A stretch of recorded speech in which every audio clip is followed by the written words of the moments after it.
putting out a photo book. Today I'm going to talk about putting out a photo book.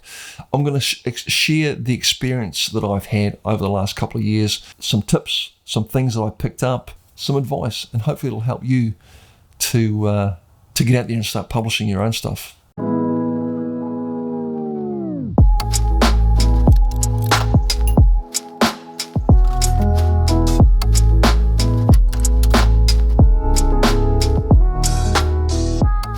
Photo books, zines, whatever you want to call them, is a great way of being able to share your photography,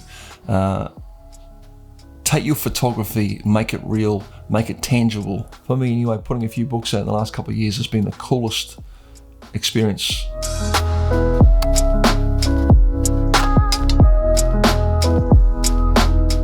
Select a theme for your book. I think it's very important to have a central theme for your book. Now, you don't always have to do this, obviously. This can vary. But for me, having a central theme for the book or for my books is very important. Whether or not you've already got an established set of images sitting in the archives, or whether or not you're actually photographing from fresh for a book specifically, having a central theme is important. Having something to tie those images together is very important. See your book as a singular piece of work, not a collection of 30, 40, 50 or 100 images. Think of it as one body of work.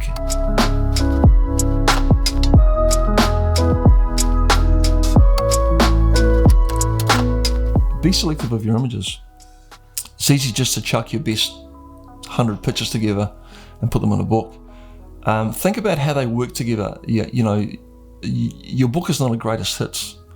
And what I mean by that is that, it shouldn't be a collection of just your best pictures.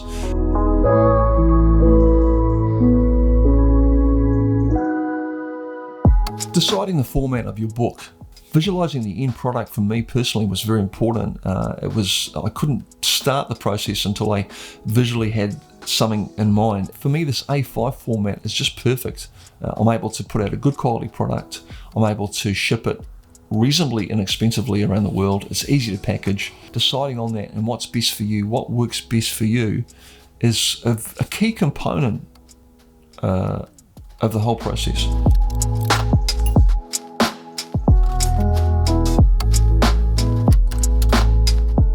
Software, again, putting my books together, I've used Adobe InDesign. Just a disclaimer, I'm not pushing Adobe products, but worked well for me.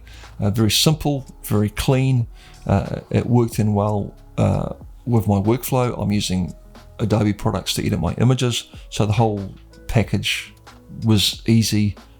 It worked in with my current workflow, and I just found it very simple and effective. So Adobe InDesign for me was a very, very easy product to use.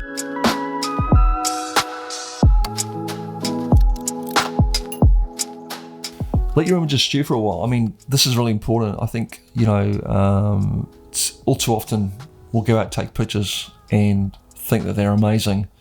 And then a year or two later, we'll come back to the same pictures and think, it wasn't as good as what I first thought it was. So letting those images stew, let them marinate, let them see if they stand the test of time. I think it's really important. Put it on your wall, put the picture on your wall, hang it on your wall for a week or two or a month or two. And if you still like it after it's been up for 6 months on the wall, generally that says that the image is pretty good. Often I've taken pictures, I think they're fantastic at first, I'll come back to them a year later and I will overlook them. So just letting those images sit, marinate, put them aside for a while, revisit them. If they're still powerful a year or two down the track, then you've got a good picture.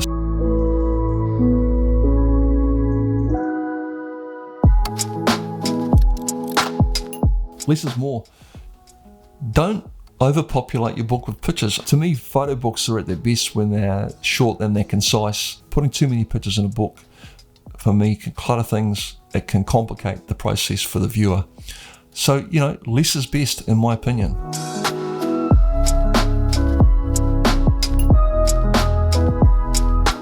Choosing a printer. Now, for me personally, I use local printers here in New Zealand. I want to have a hands-on approach with my books from the get-go.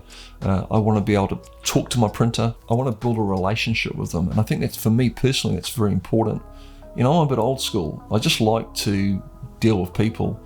I did consider using publishers overseas, doing the whole online thing. You know, I want to be able to get my book, check it out. I want to be able to sign it, wrap it, post it, and have a hand in that process the whole way. So for me, using a local printer was very important.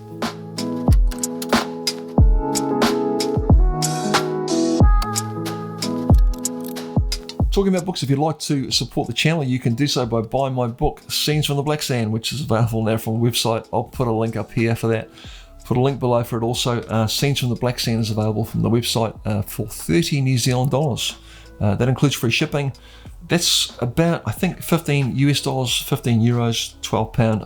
I won't go into too much detail about the book. If you follow the channel, you know all about it. But if you want to support the channel, best way you can do that is by buying this book. If you've been inspired by what I do, if you've learned something today from this video, buying that book helps me out. Also, if you haven't subscribed to the channel, please do so. I'd appreciate that. Like and share this video also. That helps me out too. That's it for this episode.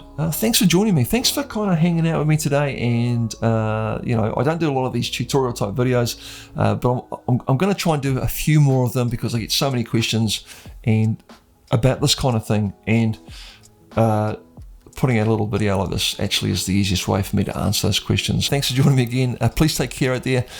Stay safe. You know, keep your 2 meters and all that sort of stuff. I'll see you again soon, hopefully.